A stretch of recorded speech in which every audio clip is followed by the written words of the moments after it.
Pudding আমার খুব পছন্দের একটা রেসিপি, কিন্তু সবসময় বানানো হয় না আর উপকরণও খুব কম লাগে।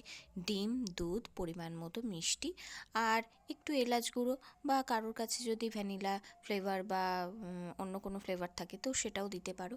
প্রথমে প্যানে চিনিটাকে এরকম গলিয়ে ক্যারামেল বানিয়ে নিতে হবে, এরকম বেশ সর্ষের তেলের মতো হয়ে গেলে ব্যাস এটাকে একটা পাত্রে ঢেলে রেখো। আমার কাছে এই কেক টিনটা ছিল, আমি এইটার মধ্যে ঢেলে রেখেছিলাম।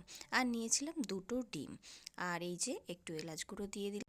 এবার পরিমাণ মতো চিনি দিয়ে ডিমটাকে ভালো করে ফেটিয়ে নিতে হবে। চিনিটা যতক্ষণ না গুলে যাচ্ছে ততক্ষণ ফেটাতে হবে। তারপরে যোগ করতে হবে দুধ।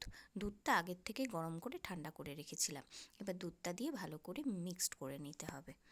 এবার কড়াইতে জল দিয়ে এটাকে ভাপে রেখে দিতে হবে 20 থেকে 30 মিনিটের মতো। আমার এটা 30 মিনিট টাইম লেগেছিল। ব্যাস ঠান্ডা হলেই পাত্রে ঢেলে নাও, তৈরি হয়ে গেল লোভনীয় সুস্বাদু পুডিং।